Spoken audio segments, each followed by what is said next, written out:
made it back in What's time. up with Yeah. it? Yeah, we in there like swimwear. What's I don't know. that? I might need my glasses. Who knows? My eyes. Oh, can't even see no more. That's from I just staring woke at. up. My That's eyes from staring like at all them touchdowns that was taking place at Ram Stadium. You know what I'm saying? You know, it was not even no game like that. Let's not act like it was some Cowboys game. It was not. It was not no game where touchdowns was just riddling all over the field I against the Knicks. mean, Let's not do I that. mean, Let's not you do that. know, I'm Rams just ain't my saying team, but I'm not gonna discount the performance they tried to do on Sunday against y'all. And y'all they y'all they really, tried, really, really almost but was done. it really was like a home game, though. I just want you to know that No, y'all just because went to where the tickets were cheaper. hey, Wait, if you ain't frugal, I don't know what you're doing. You're supposed to get them let's keep it cheap. real because the tickets for sure is cheaper at Ram Stadium than it's gonna be at there. And see, this lines up with the topic for tonight because I guarantee you, as kids, we didn't know going to a football game was going to cost that much money. Yeah, we We just did. know, Mama, can we go to the football game? We want to go. And we win. Yeah, Yeah, yeah. It was a lot of can we do stuff and not knowing the price tag that came with it, and fact. that's literally and figuratively. You know what I'm saying? Like everything in life, and especially as an adult, we realize it has a price tag attached to it. A You nice got to Cost, pay something. cost some money. Yeah, everything in life ain't free, and we as kids definitely just We knew all we needed to do was grow up so we could get the things that we want. that was now the I was spoiled because I thought we had money, so I thought everything I could get when I wanted it. But yeah, life will change on you real quick. Being I was an pretty adult is spoiled too. ghetto. Yeah, I was pretty spoiled too. So Yeah, I didn't like old folks say you don't understand the value of a dollar. I didn't because I was just asking for stuff, and I know if my parents didn't get it, I could go to my grandparents and they get it, but somebody was gonna get it. Oh yeah, yeah. So no. I didn't understand how much stuff cost because I was just out here spending other people's money willy nilly. I wish I was in OPM. my 12. I got my own first phone. I got my own like I was none of that. None of Nah, that. Right. nah. So I didn't buy my own first anything. none of that. Like, I, hey. Yeah, I was getting everything from my parents. I ain't gonna even cap. Like Mm. I just was asking, and sometimes I had to wait. There wasn't an instant gratification a lot of times, but it was purposeful, right? They Yeah, made me wait on purpose because they didn't want me to be, I guess, too spoiled. But yeah, I was pretty spoiled. spoiled is spoiled. Yeah, Spoiled, yeah, spoiled, and yeah, spoiled, right? Yeah, okay. yeah. I mean, I don't know. Semi spoiled. I don't know. I just No, know, I think you it's know. levels to it. It's levels to it because I I had some spoiled myself. friends. I had some friends that was spoiled, like literally everything that they Yeah. requested, like their parents would get him. My parents wasn't like that, all right? Like it was certain things. Like I think the first thing I actually purchased with my own money that I can recall, especially when I started working, was like music, like going to Sam Goody or something like that, buying Right. CDs. Like I bought Yeah. Ready to Die, Notorious We Big was old my man. You first. got it from Blockbuster or something, huh? Nah, I went to Sam Wow. Goody. I went to Sam Goody on the day it Mhm. released, And and really come to the bought it still. bought it straight off the shelf, man. So He probably walked out with his chest out and everything. He yeah, said, had my little bag, you know what I'm saying, and You know what everything. I'm So saying? he Got was his in receipt. that good walk. Yeah. I felt proud of my purchase, you know what I'm saying, and the fact that they didn't card me or ask me for ID because it was parental advisory label on it. You know what I'm That's saying? dope. I felt good. I felt good. Not You know what I'm saying? getting not no longer getting carded or being able to show the card when you get grown. But Yeah, it Uh, helps being tall. I'm pretty sure Benji got carded a lot because I mean, he back then I was listen, I'm only 5'9" now. But back then, back in them days, I didn't think a brother was gonna grow. So but hey, listen, my first purchase wasn't probably in a regular store, okay? I'm you just was saying, at the with my porn own store, money. My first purchase was at the porn store. nah. Nah. It was that stuff. Wow. Yeah. It was one of the two. I knew it. It probably was both same night. I mean, you know what I'm saying? Nah, see, you gotta understand, banks boys, we didn't need to do that type of stuff. Can't know about Yeah, but everybody, the crew I grew up with. everybody back then was on that porn, man. It was on porn, blacktail. You was doing something. There we go. There, keep it real, I'm Ken. telling you, y'all know. I tell y'all about my That don't slippers, mean but you I'm ain't never gonna be. stepped foot on that site. I promise you, I've never been a porn watching type of guy. I never. If you at now, hold So on. as a child, curious. Hold on. He said, hold on now. Let Hold me on, hear Okay, this. okay. Let me get the hold on. My hold bad. on, hold on. Let me get the hold on. Okay, this is in my backsliding days. But listen, I stumbled upon Pinky, and that's all I'm gonna say. I'm gonna leave it at that. Oh well, That's it. I don't even know who that is. But Oh wow. And I praise I feel God. like it's a who, Thank not God. a what. Thank God. But I'm just gonna say, now when probably in my late You don't 20s. know how old you? I mean, I'm trying to figure out how to get it out there. Late 20s, I stumbled upon Pinky. And yeah, praise God. Oh man, that man said Pinky, the OG. Shout out to Pinky. When she wasn't, you know what I'm saying, like thicker than a Snicker, but she was, Hey, I'm just saying. she grew with us. Right. She grew with us. You know what I'm saying? And see, I was never into that because I mean, just keeping it 100, like we didn't, girls would do anything for us. The place we came from, like we never had that problem. So I'm just saying. Okay. Shout out to the ladies out there who watching who especially the ones in Langston, Texas. Shout out to y'all. They remember Cecil, they remember Philip. They remember You ain't Martin supposed to throw Wayne. names out there. You name. I mean, maybe these people might have told their current no, wife or whoever. No, he naming his people. Yeah, my people. Yeah. My brothers, shout out.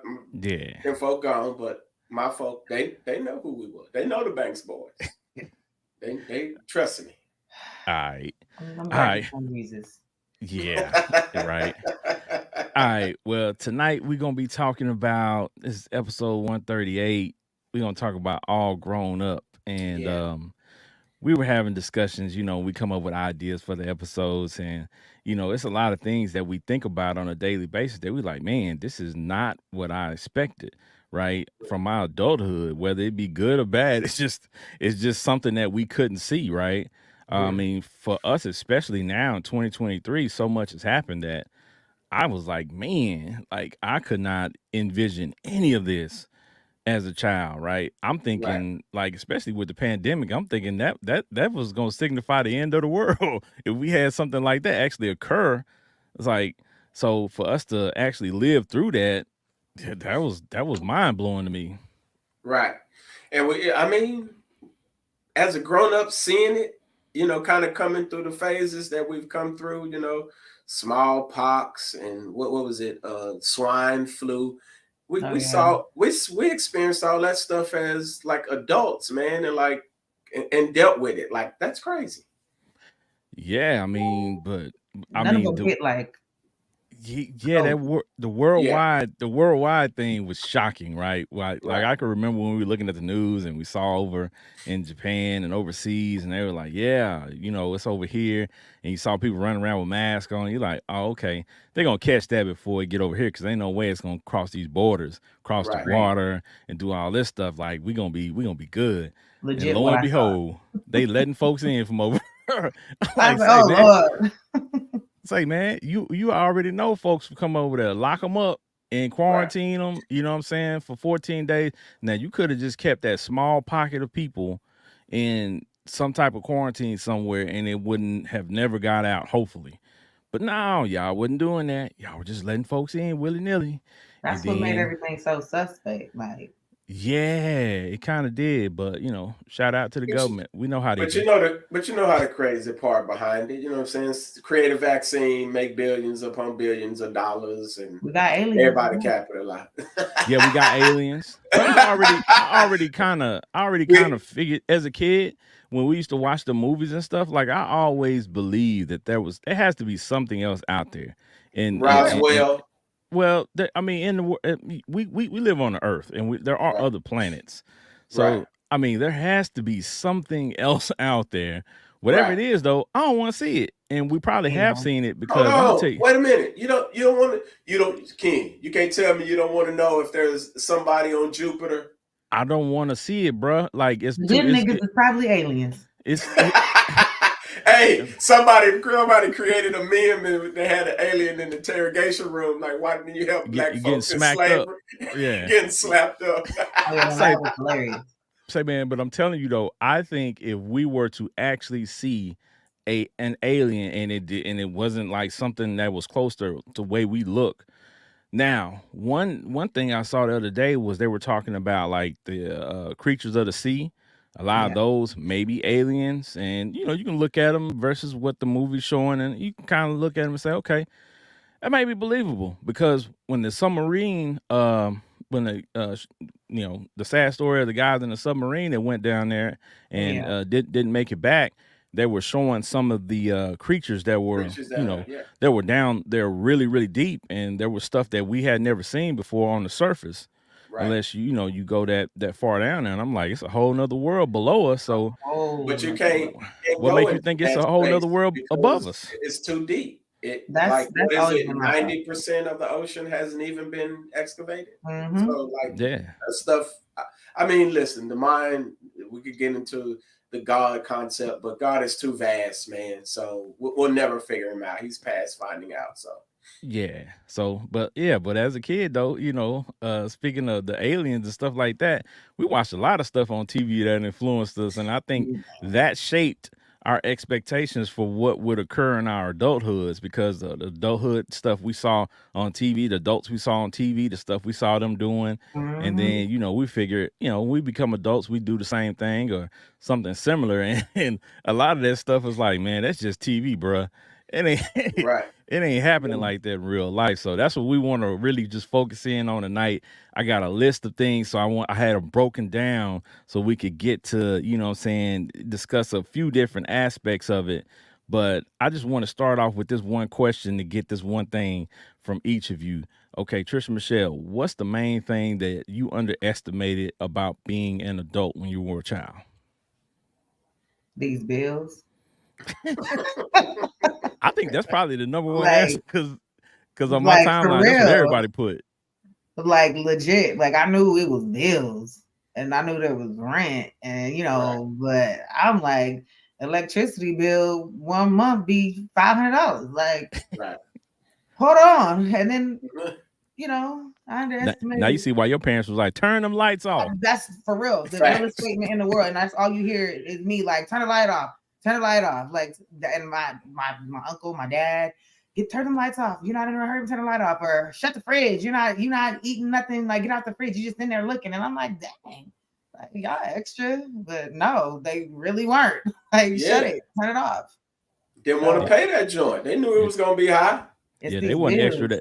That bill was gonna be extra, Man, Facts. and they and knew that's that. the case for real. Like this summer though hit harder than any summer when it Right. comes to that electricity bill. That's wild. Mm-mm. Yeah, Big time. I understand you, Energy but rates don't went crazy. I'm gonna tell you one thing: I ain't turning my AC down, so Me either. I Oh, So just you got to bet pay the not in bill. Texas. I You just bet got to not pay in the bill. Texas. I'm the Yeah. same. Mine is on auto and it's gonna run, and I'm gonna just take the hit. But they gonna turn these lights off and get up out the fridge and whatever else is going on because the AC gonna run. So y'all gonna Go outside. Go Mm. outside. I Turn mean, all the I'm not lights even off going and go out in the outside. 112 and the 130. I'm not sending them. Well, I understand Terry Crews' character, the dad from Everybody Hates Chris. I understand him all too well as an adult. When he be breaking down everything, that's 38 cents worth of light. Hey, I you know what I'm love that saying? It shit. sounds crazy, but That's the most and relatable adult character. it may be Right. because It's in the back of your facts. mind, you be thinking that you be like, bruh, that's $5 worth of food you just ate. I And be having my moments. Like Just I facts. be Pure sound facts. Terry Crews be in my head. That's 48 cents you just wasted right now staring in that refrigerator and that freezer. You just closed and didn't get nothing out of it. Just that's a let my fact. Freon run out the refrigerator. Come on, man. That's a Right. fact. When you walk around the house now, we always talk about this when we were kids. We didn't have bottled water. We had to get it out the hydrant, or you had to get it out the sink. So now we got bottled water. These kids will crack open a bottle of water and leave half a bottle of water over here, and then have half of one laying somewhere else. You I be just like, put the bruh, whose half of water one is in this? here. I just put half of somebody's in here. Like who? I literally just said because I don't buy them no more because I get the water service or whatever. Right. But they late, so I was like, okay, I'll get a case. I can't stand a case of bottled water for that reason. Hold on, Like hold on. You said you took somebody's used bottle of water and poured it in your cup? my son, all he did was Ooh. no, he took it and poured it and hid Oh, it. So what he's I was doing, like, hold on. no, he's doing the same thing. So he's filling his thing up. Right. And he just so he Okay. left one like this much out of it just open on the counter. Okay. And it's two empty ones next to it, like 3 water bottles just sitting there. Yeah. Mind you, there's always right by the trash can. Yeah. No, Yeah. we got the Like, refrigerator with the filtered water in it because Yeah, we got that too. I ain't wasting nothing. Yeah, we got so that yeah, too. Yeah. I'm cheap, y'all. I promise. I was cheap. So Yeah, I but that's prefer the water service. I like it, but yeah. when we like this is a once little they behind or whatever they and so I need water bottles for now. And these water bottles are already 24 hours. I'm ready to throw them at kids' heads. Like, because I don't understand. You better recycle to pay for that water bottle that you just left on the what's called that you made it to the trash can. Just make it in the trash can. Yeah, they All do. that. They do little weird stuff, and you know, I laugh sometimes because I wanna fuss at them, but then I think back to my childhood, and I'm like, I was Yeah. probably doing a little weird stuff like this, a little odd stuff like this, and you know, I just discounted it and was like, Mom, Dad, you know, y'all tripping, y'all making a big deal out of nothing, It's just and now you know, here I am making a big deal out of nothing. They told us you're gonna learn. Yeah, gonna you learn know one what? day. That's You the gonna biggest learn. thing. I think that's the most true thing that, you know, our parents may have told us. Well, you're gonna learn when you become a parent. And it's like, man, I'm gonna be a different type of parent than yeah, you. I'm not that's gonna the be We one. like all you. say the same thing. Right. That's the one. I'm not gonna parent like how you parent. Right. Yeah. Next thing you know, you saying the same stuff that it said to you. Mama told me there'd be No. days like Have you ever this. been saying something and then you had to you stopped yourself like mid thought and was like, I sound like my dad. Now I'm saying the exact same thing he It's said. the And craziest I'm like, I thing. get it now. Right. Yeah. Aha. This is what happened. Yeah. So Benji, what about you, man? What's the main thing you underestimated about being an adult when you were a child? I would say how valuable having a mom, a pops, or that family system there. Like that's huge for me. I didn't, of course my mom passed when I was young and I had, some uncles or whatnot.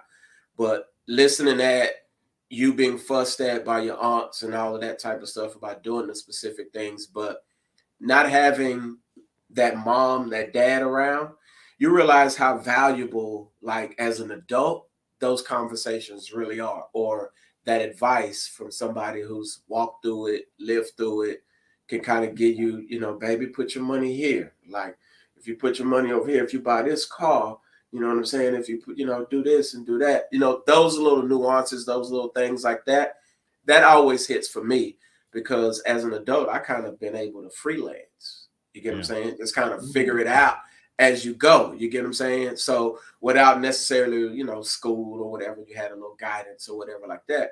But for the most part, shoot, man, I've been allowed to freelance through this life. And it's dope to me when you can have that dope conversation with a solid parent, solid uncle or whatever that can kind of steer you in. You know what I'm saying? Like I wish somebody would have told me about investing in stocks when I was a young cat. You know what I'm saying? Stuff like that. Because ultimately, I think what affects us the most as adults is, we paying bills, we doing all of that, but there's ways to make so much easy money that we just didn't know about that maybe our folks, did know about, and we don't even know. Like we have no clue because we didn't come from money or we weren't taught about certain things, Yeah.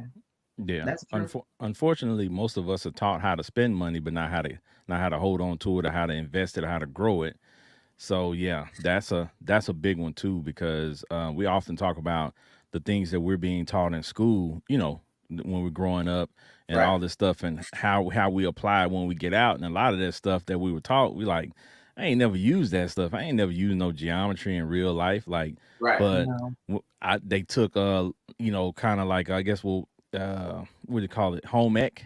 home Right. economics. They took that out of school. Right. So, that was teaching you at least some type of life skills, how to cook things and how Yeah. to, take care of stuff at home. But we didn't have a lot of preparation. They need to take some of these courses out and teach you how to do taxes, and teach you how to, what I'm saying, invest and, some financial literacy. Now I know those are available in some schools, Yeah. but I think it needs to be part of the curriculum where it's a required class because it's Right. required in life. In fact, it's Right? almost like if you don't have it at home, you gotta search and find it. And coming from where we come from, where you got your advice from financially was from the street hustler. He knew how to hustle, you know what I'm saying, but he didn't know how to invest his money. And it's funny because we was having this conversation at work today, and the dude was, I said, the funny thing about how we grew up is out of all that money, nobody put anything aside. Nobody invested in, a restaurant or whatever. You get what I'm saying? Nobody. Yeah. It's like, and you look back at it, and what's the issue still today? A money problem. It's like, you Yeah. still don't know how to spend money most of the time. You just spend it. You know what I'm saying? You don't even know. You don't even know to put it in a stock and hold it for 10 years or whatever. You know what I mean? So like that stuck with me, man, because that's been one of the headaches I would say as an adult for sure. Well, Yeah. that's why it's not in school. That's why they don't. I mean, y'all know why it's not in the schools. Because Yeah. Black people and minorities attend these schools. They want to keep the poor and the rich. So why would they put financial literacy in these schools? There are some Right. that you can get, but most of those schools are probably a private school or a school that we're not highly populated. And Right. yeah, so that's why it's not taught. So we have to teach ourselves because our parents weren't taught it, and the street dudes is coming from parents and other street dudes that wasn't taught it. So it's just a constant cycle of zero financial Right. literacy continuous. So we learning and we teaching ourselves, and hopefully we're gonna break the cycle. Facts. I mean, it's starting to trend It in a is. different direction because we got some dope brothers out there creating some dope platforms, man, where you can go. Shout out Ian, the master investor, and Earn Your Leisure, and them cats like Yeah. that, man. Them guys is putting out some information, man. If you sit and listen to them dudes, man, it's solid. So Shout I'm out glad Wall to see Street it. Trapper. Yes, sir. Yes, Wall sir. Street Trapper as well. Right. Like you said, it's a lot of good content out there. Yeah. So if parents, if you're on IG, look up those people. If you got kids, tell them to look them up because I know they're on IG for sure. Facts. So sometimes you just gotta mix a little bit of righteous in with your ratchet. It's okay. Facts. You do. You got to. You do. A little sprinkle. Yeah. Little sprinkle me, man. Sprinkle. Yeah. So I think the bills and everything that Benji said, everything Trisha Yeah. Michelle said, I totally agree with. And I think another thing that I think I kind of underestimated was not just the bills, but how much things actually cost. Right. When you're a kid, like you see your parents buying cars and things like that and houses, like you don't understand that this house is $100,000. Right. You don't understand that car is $40,000 or $50,000. You don't understand that. So The gas you got to put in it to get to work Ain't no every house week, every 2 $100,000. weeks. nah. Well, I mean, you can find, one in. Well, no, you can't. I feel say You you can can't find one in even do that there. That's about three. That's about 3-4 right now. About 3. Right. Facts. Well, it's stuff out there that's attainable, but again, Right. it's about being educated in these different areas to know who to go to and what processes to go through to get it right. Right. And I think that's where a lot of people fall off at because sometimes it might take quite a bit of digging to get the right information or to get on the right page with what you're trying to get accomplished. But people get tired, they get burned out. I guess, with us living in a microwave society that we live in, like everybody wants instant gratification or they want things results fast. Yeah. So anything that takes an extended amount of time, they're not willing to do it. They're like, just throw that away. Right. Yeah. Well, that plays into your parents not giving you stuff right away when you ask. Facts. Yeah. And I think because if you don't teach your kids that this stuff comes at a cost most of the time, they're gonna go out in the world and think the same thing for sure. Yeah, because that is what they think. I'm gonna go to work, I'm gonna get a job, and I'm gonna be able to buy whatever I want. And then all that's of a what we sudden, thought. That's what we Yeah. thought. And you find yourself working for $5.75 an hour. You go to work, you get a job, you get these taxes taken out. You ain't got enough to get what you want. You gotta wait till the next check.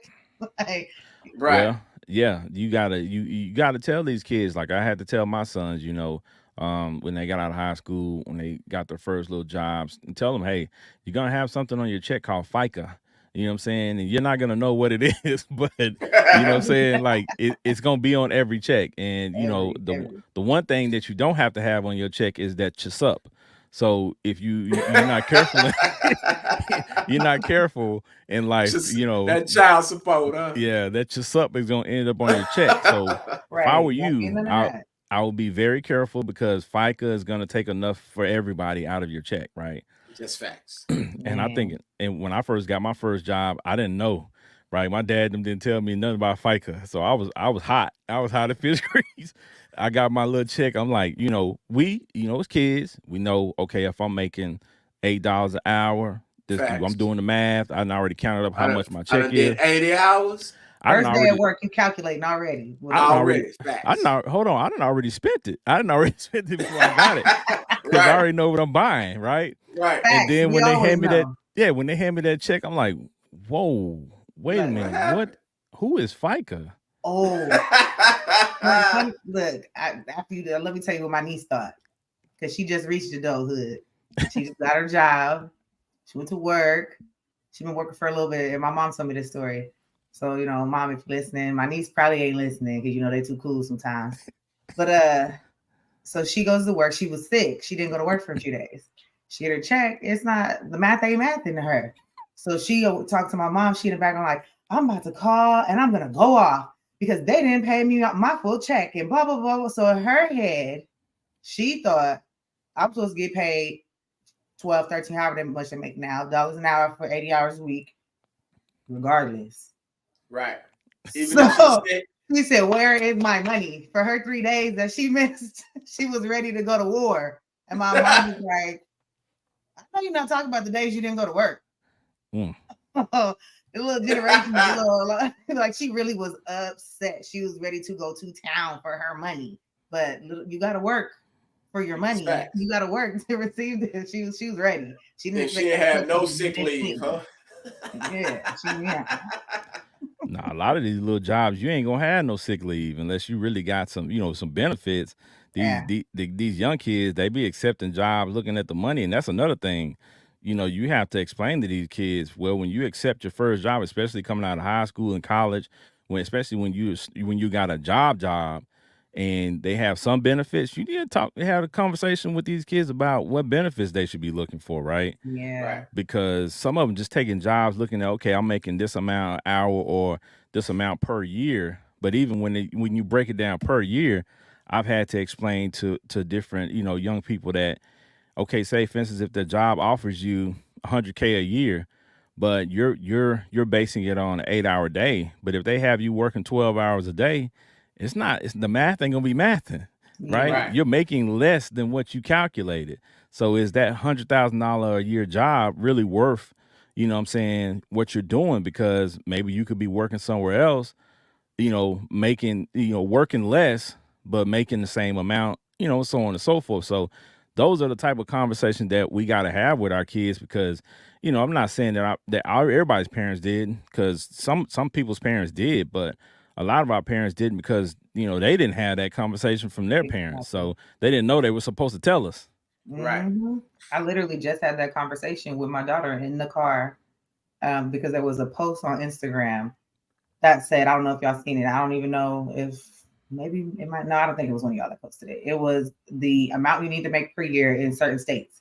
So California said one person needs to make 80,000 a year to live survive. comfortably. And everywhere else was like 40, 50. There was a little sprinkle of some 60, but we had 80. And so I'm explaining to her, and she's like, "Oh, okay." So she asked, like, "How much do I make a year?" And so I'm telling her, and then I'm calculating. She's like, "Oh, okay. Like, so you okay or whatever?" I'm like, "Well, let me go into taxes." Right. Like, so I said, "This is this," but before, and then I'm calculating. Not sure. I said now, and she was like, I said they take out taxes, they take out all these different things, and so she was just sitting there like, why is California like that? Like life hit like real quick. She was like, we need to move. But it's Like we those need to get up out of conversations. here, right? It's those conversations that you have to have, because at the end of the day, I work for Kaiser. I don't even pay for medical insurance because I don't have to. But that's Right. another thing. So you Right. find a job where, say, they don't offer that. You to get Kaiser, one of the best plans, is almost $1,000 a month. Yeah. So like well, with you and like your family members. So it's like you got to factor in these things when you take these jobs too. Yep. If are you taking this job because it pays more, but now you got to pay for benefits here out of pocket, or now you know this or that, and they don't. You know, you got to have these conversations with these kids when they're doing stuff, because they're gonna run for the money. Then they're gonna get that check, and when they all growed up and find out that that check ain't checking. Well, some of these kids are hotheads, and they think they got that independent mindset, and they think they can go out and do it on their own without the knowledge. And you go out there and life get to slapping you left and right. You know what I'm saying? So some of them, they can only learn with that bought experience. So you let them run into that wall. Right. I had to teach. I explained. It's funny. I was having this conversation today because like she has the grandbaby and all of these types of things, and so now she's in school. She's doing, and I was like, baby, like I don't mean to say it like this, but when you were living with me, you had ample opportunity to do all of these things, and like I was saying to you, all of these things, like get this stuff squared away while you're 18, 19. If you're doing something productive, you know what I'm saying? Like I'm here. I got you, right? So now she got to get up at 4 a.m. She got to catch the bus. She got to do this, and half her day is spent just trying to, you know, traveling, get to school and get to here and get to there. Mm-hmm. And I'm like, hey, you chose to go the route of, you know, doing it completely on your own instead of, you know what I'm saying? Like, you know, taking the more feasible route. And it's like, I'm here to help you now, but I'm gonna let you walk this grind. Like I'm gonna let you see what it's like. So sometimes that's kind of how you have to deal with it. That's the only thing that my son listened to. He's still here, but it's only because you better be doing something, because living right now ain't smart. Like build your foundation. Right. Yeah. And that's my thing. Like you have that space, build the foundation. Like do something while you're here, because we ain't just sitting up letting you do nothing while you know at home all day and the bills is running. Yeah, no, we don't live that life. We don't do that. I think that's the hardest part, though. Of you know, we talk about the expectations when we're growing up. We didn't understand that when we grew up and be parents that it would be this hard to, when you have a child, especially that graduates from high school and they're out in the world, whether they're in college or working, they're gonna have some struggles, right? And that's one of the hardest parts of parenting, to watch your child go through something and you can't do it for them. You have to let them go through that so they can understand life for themselves, right? Because you can't keep, coddling them and trying to shield them from everything. At some point, they got to go out into the world. Facts. Right. And I think we didn't understand that because, like, when we used to go out places and your parents be worried, mom be like, well, where you going? When you coming back? We'd be like, man, you tripping. But we didn't understand the danger that we were going out into because, we were kids. Everything was so fun. We didn't understand the danger that was waiting for us. Right.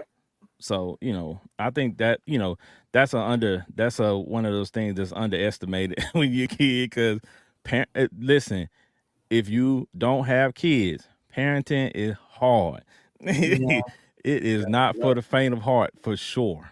I think the other part is they feel like, or some people will say as they get older, or they think, this is when they get older, it's easier. They're older now. I promise you, the older age, high school, I feel like I walked across that stage. I feel like I did so much. Like we got it out the mud, me and him. Right. Like he was a headache.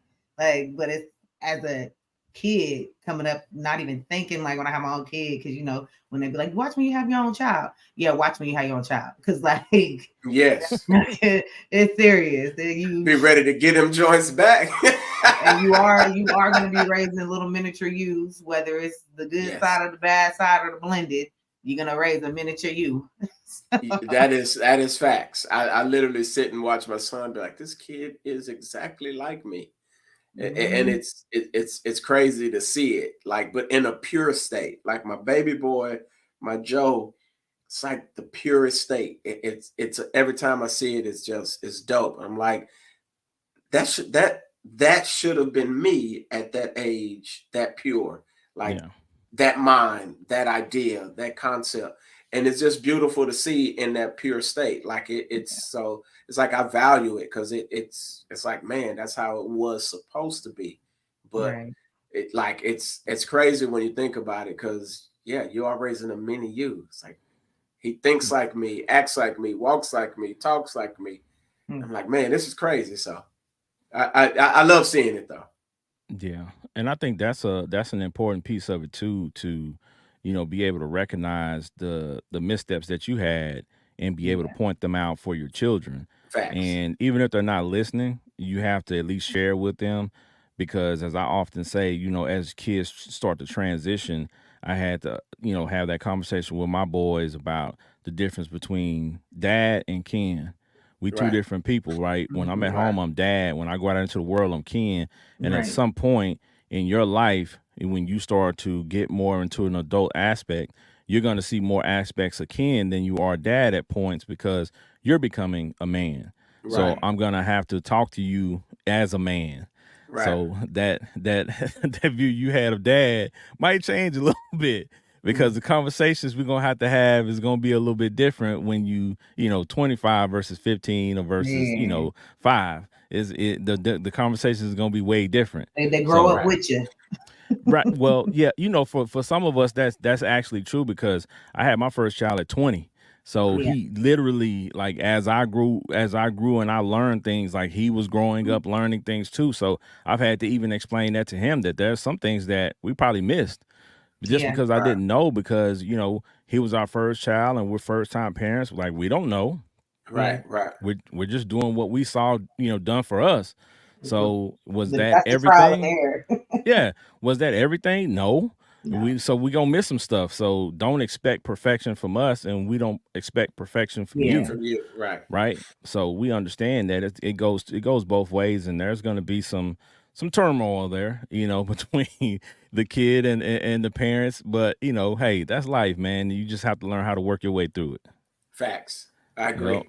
So, all right. So I got some categories that I put these expectations into. And we gonna break this down.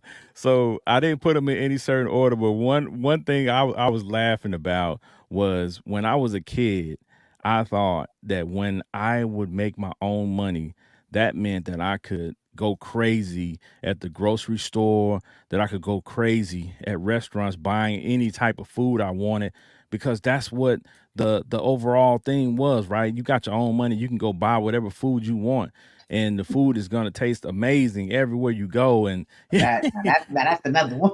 right. So, Ever been to a restaurant and bought something and it was trash, And bruh, now I pay and you for that. paid your money for it? bruh, right? And you didn't learn that as a kid, that you would go somewhere and eat and you couldn't get your money back because you already ate it, even though it was nasty. And you was like, oh man, but you know what? Some people still don't understand that concept, and they go out and they act a donkey when they go out and something isn't right. And I get it. Something isn't right. You want your money's worth, but some things are Yeah. just too far, right? Right. Yeah. So you got people in restaurants trying to fight the wait staff, trying to fight the manager. I've seen it all.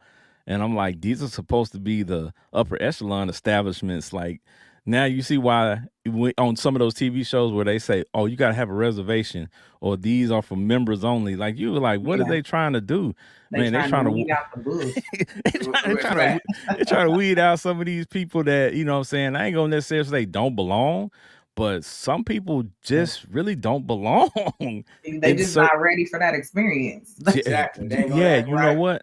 And I'm Because into tossing people out. So yeah. yeah, I mean, because it's certain things, like growing up, that we was look at caviar. That was on every show, right? That was Yeah. like the thing to have.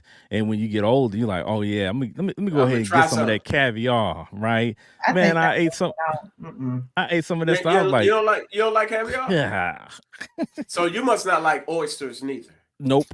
Oh no. So I like all that. I just don't want Okay, I caviar. just want to make sure because yeah, oysters is fire. I like caviar. You spit some etouffee. Like, listen, Well, yeah, see, now that's different. Now, how many places is doing that? not too many. You know what I'm saying? You gotta Exactly. find So it. you gotta like. That's another thing. As a child, when you growing up, like you said, you think everything's supposed to taste good. It's really not. You really gotta find and The right, go yeah, find these food spots that's gonna give you what you're looking for. Not right. everywhere and not everybody know how to cook. Not and just because they got a That is restaurant doesn't facts. mean it's good. Like That's facts. there's a bunch of things that, and then some of these restaurants, the chef does not allow modifications, substitutions, or any changes or additions to their foods. There are their plates, especially when you go to the. They said no, no, you're gonna order it as it is, and you're gonna eat it, you're gonna experience it, you're gonna love it or hate it, and don't come back if you don't. But as I a kid, you never don't Facts. know that. I never thought I'd see the day that places like McDonald's, we were kids, McDonald's was like it, boy. Like Yeah. I never thought. It was a luxury back then. We didn't go all the time. We went. It was like a treat. We went ever so often. I McDoubles or double cheeseburgers was 50 cents or 89 cents or something back Yeah, then. that's a whole. But see, that's the thing though, right? Like the stuff was good, and I never thought we'd get to a day where I'm like, you know what? Somebody asked me something about McDonald's not too long ago. It was like, when the last time you had McDonald's? It's been years. Years, bro. I can't eat it. Yeah. Taco Bell, it's been years, Yeah, I can't eat right? Literally would be craving cooked food. Like I don't want no McDonald's, Del Taco, Jack. I want No, hold on. Del Taco, we floating with the French fries. I'm just saying, I'm a French fry guy. I'm sorry. I'm pulling up to Del Taco for the French fries. I'm just saying. but I mean the burritos and all this other stuff. It don't make me wanna. I'd be like, let me go cook. Soon as I Yeah. think about something fast, I'll be like, never mind. Listen, man, you learn real quick as an adult. Your body can't take that stuff every day, man. It's got all kind of That's true. salt. It's got when you young, man, you can eat that McDonald's and go burn it off in like 3 seconds. Oh, But you know what my mom used to say? Because I used to eat like crazy. I used to always eat. I was an athlete. I was always eating, and I was like, she said, "Watch when it catch up to you." uh-huh. Yeah. I didn't. I was like, "This woman crazy." Shoot, my metabolism on fire. We good. Uh-huh. That stomach don't hold Shoot, it as well as that large them shoot. Well, intestines. Yeah. well, No, I'm just talking about weight. I'm well, talking just about like weight. That weight ain't just floating off every well, time you eat. just like any fire, after a while, that fire gonna start dying down, and it's not gonna Man, be burning as hot as it was before. So, yeah, Fact. yeah, your body changes. We're gonna get to that. That's on my list because that's definitely the way that your body works at 40 is not something that you're thinking about at 16, right? You're absolutely not even not. thinking that far because really and truly, when you when you're 16, 40 is old. So when I'm at the court or when I'm at the gym or when I'm out different places and the young dudes be like, hey OG, hey school, I be like, who they talking to? Oh, that Oh, is We're me. talking to you, Doc. That is me. You the uncle now. That is that right. So that is me, yeah, man. And that's another thing. Like I never even thought that far. Like I thought that far as what I want to be doing at by that age yeah, and things like that. But to really sit here and think, what am I gonna be like at 40? Like I didn't even think about that, at all. right? Hey man, So I wasn't even sure I was gonna make it. So I wasn't well, even thinking past that far. Like, well, that was eh, true. That was true. I think we had a show about that a couple seasons ago where we, Mhm. as men, right, especially as black men, we all at some point thought we wouldn't even make 21. Yeah, right. So, to make double that for some of us, it's a blessing because like the stuff that I think the stuff that happened to me at 19 kind of really turned the corner for me because I got pulled over like by Lancaster PD probably about 20 times in 1 year. So it Oh was, shoot. yeah, it was crazy. I never got a ticket, but it was just what I learned what racial profiling was. hmm And Right. we ain't gonna dive deep into that today, but when people yeah, say that's not a real thing, it's definitely a It's real definitely thing. real. Right. hmm So even with me being a fair skinned black man, it was definitely a real thing. I was in a candy blue car with chrome rims and braids. So I Oh, fit the they definitely description. thought Oh, you you was was giving off black, black.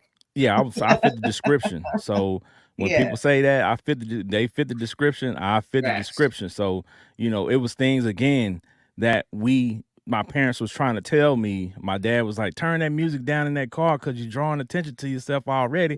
I'm like, Mm-hmm. man, you can't tell me what, nothing about that, man. Yeah, Cause Uh-huh. when yeah, Cause when y'all was young, Uh-huh. y'all didn't have all this, so you don't know what you Right. talking about. But yeah. yeah, so the last time I Uh-huh. got pulled over, I had to call him. I got on that back then.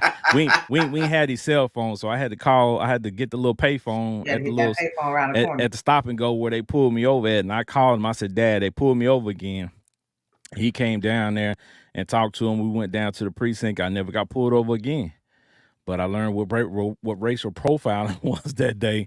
Right. But again, things that we don't think about as kids that Yeah, we just Right. venture out into the world, and here I am going to McDonald's that day, Right. Just getting being get some casual. McDonald's. Just Yeah, thinking just it's coming all back to the good. crib with my McDonald's and my snow cone, and I'm about to go home and eat and enjoy myself, and that happens. So, Right. yeah. And I think it, that's a crazy experience to have to share with your kids, because TV shows have kind of shown us, depiction of that. I remember there was a show, Family Matters, that did one Oh where yeah. Carl and Eddie, his son was racially profiled, stuff like that. I mean, that's pretty crazy to think that as an adult, our folks knew it was very, very, very possible, and then when it happened, how they handled it kind of gave us a blueprint of how to do it now if it ever takes place. But it's crazy that you actually have to think of that and consider that for your kids, that they could actually be racially profiled just for walking in the store. Yeah, and see, they don't understand that, right? Because Right. my sons were quick to tell. Well, my oldest son was quick to tell me, "Well, Dad, things are different now." Things. I'm like, Sure. that's the same thing I told my dad.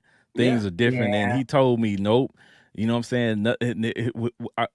He always says, "There's nothing new under the sun." Facts. Right. That's one of the things he always says. So Right. I honestly believe him now and at 43, and I try to pass that wisdom on to my sons. No matter how many things change in the world, the very essence of what happens in the human experience is at the core the same. Yeah. Right. Right. So we're going to experience some of the same things no matter how much has changed in society.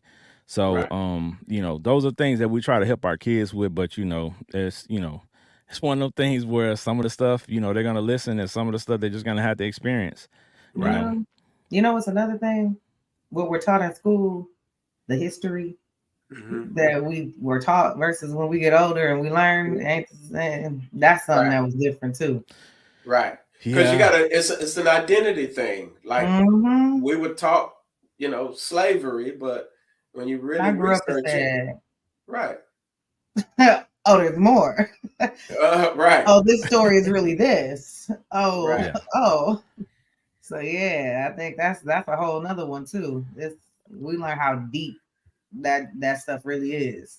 Yeah, Malcolm Man. X was one of those things too, because Martin Luther King was all over the textbook, and Malcolm X Right. got a Absolutely. paragraph. Right. And Just as one. a kid, we didn't understand that. We just thought that because Malcolm X was a bad guy, and That's what Martin they Luther say, King was a good Right. guy, right? And that's Right. kind of how they shaped your thought process Right. until my mom gave me the book, the autobiography of Malcolm X, and I Hmm. read it, and I'm like, wait a minute, Yeah. this is Hmm. not the dude that they're showing or that they're talking about in the history book, because they make him seem like the bad guy. Right. Well, because now we know his image was that he came from pimping and doing all of this kind of Mhm. stuff. And they didn't want to put, what I'm saying, how can a guy doing all of that turn around and then have this great image now when they just wanted somebody, that looked clean and crisp to put out there. And it's amazing when you research the history and you find out like one was converted and the other one kind of did the same stuff the other one did even while he was up ministering and doing things. So it's kind of Yeah. interesting when you look at the Yeah. whole dynamic of it. Yep. So, I mean, speaking of that, the transition between the two and what they were doing, what I'm saying? The next category I have up was partying. And both of Mm, them were some party type guys at certain points in their lives. facts. And, just like with us, we used to go to a lot of parties when we were young, and now it's like the parties we go to are far and few between. And if we do go, they ain't the same type of parties that we was going to No. when we was younger, right? They're more laid back, more chill. So the expectation of parties as a young person was like, man, every party I go to as I get older, especially as a kid, was gonna be like house party, right? Yeah. I had these visions of when I got older, when I became a teenager, when I became a grown person. Oh, I'm going to a house party. It's gonna be dancing. It's gonna be women there. It's gonna be drinks. Oh man, I can't wait. And yeah, it was only maybe a couple of those here and there, but they all weren't like that for sure. No, Right. and I turn up. So we used to spend the week planning for the weekend, and we Oh was wow. at all the house parties. We was Right. everywhere, but them house parties was funky, packed, and full of full of unsearched individuals that sometimes ended in Drama. certain things happening and people running to their cars. It was a very Yeah. unsafe environment that we planned all week to be in, which made no sense as you get older. And then you get older and it's like, I don't even want to be anywhere where anybody 18 is at. As Right. you pass up 20, you don't want to be no, you don't want to be nowhere. I ain't don't wanna doing be no nowhere- wild. Like I don't want to be nowhere where they're at. Then you get Right. to another age, you like, I don't even want to do all that. Like I want to go enjoy the music and the drinks and stuff, but I just want to sit back and chill and Right. whatever. So it does change as you get older. You ain't trying to turn up all weekend, and I think you can't because your body ain't going. Body be like, look, you need to go home and go to sleep. Yeah. Man. You know what's funny about me though is even around my brothers, my cousins, everybody was around. Everybody was clubbers, but I didn't like the club. I actually, because this used to turn me off, even at 20, 19, 17, 18, 19 years old. We go in the club, everybody, all the dudes looking for the finest girl in the club. And if it's a few of them in there, they all trying to hit on the same fine girl. And if something go wrong, some smoke about to pop off. Every club I went to, there was some shooting done. And see, that messed up my high. So if I was high, like, and I heard some bussing, like I'm trying to enjoy my high. And I'm sitting up here and dudes is bussing over a girl. I'm like, man, I'm finna go home, dog. Like, you going to the club? Nah, man, y'all can go have it. Like, I'm straight. I hated that. So I always like my exclusive atmosphere. You gonna pull up on, you know what I'm saying? Whatever, pull up on me. That's what we're gonna be. Just me, you, you know what I'm saying? Whatever. Yeah. But other than that, I was like, man, I hated it because it never failed. It was always some bussing going on. And I don't need nobody messing up what I just paid for to get myself to that elevated level. So I'm straight. I think that's also kind of what changed for me, man. Like I used to like going to parties, but I started to notice a trend as we got older. There was always some fight or somebody getting into it at the party. So I say, as a young person, I always thought about house party, but house party quickly turned into a scene for menace to society a lot of times, of boys in the hood, because it's like, man, it's always somebody in here with a gun, somebody trying to fight. And then the fight gonna spill over into the outside, and then somebody gonna go to their car. As Somebody we used to gonna say get back hit in in the the head day, with a bottle. somebody gonna say, yeah, man, go ahead and pop the trunk on these boys. And and I'm not trying to be involved in none of that. And of course, in traditional fashion, I was involved in some of that, right? Yeah. Like I wasn't the one shooting, but I was there in places where shooting occurred. And multiple times I almost got shot myself, and I wasn't even involved with the chaos, right? Just happened to be in the wrong place at the wrong time. So again, those instances where your parents are trying to warn you about these things, my mama say, don't go over there because you already know what's over there. Nah, mama, everybody over there cool. They ain't gonna do that. And then lo and behold, shooting. And then she's like, see, told you. I told you. I'm like, man. But it happens. I mean, but we did used to have a couple parties at the crib, but yeah, we gotta keep those exclusive. Oh, but my thing is, if you gotta go with your crew and talk about your exit strategy, and like in advance, like yo, and have a code word or whatever to get Like that, you don't belong there. And literally, Facts. I recall a party we went to where we had one, and it did occur, and we had to utilize the. I mean, it's good we planned it, but why do you want to do that? Man, I definitely was one of those that look. You go to those places, even if you start stuff or you don't, because I don't, but I did definitely have to fight, I'm sure, you and know they're what? gonna come for me, of You know course. what I'm starting to find out about you is you fighting. I'm gonna fight like Right, you. But right. see, look, let me tell you, I was there with someone else, my two homegirls, and I hadn't Right. really been out in a minute. I'm way younger still, but so I'm chilling. But she got a lot of enemies, Oh, so I'm the pretty tall, whatever, taller, because they shorter. So who you gonna hit first? Nah, I mean, they going for the pretty girl. Definitely, you got to oh make yeah, an no doubt. example out of her. I'm chilling, and And you get stole on? I You got said, you got chin checked? oh yeah, I turned around, and that was it for her. I mean, you better have put them hands And then I stopped real at woo quick, went in wop. the mirror, and then went right back to fighting.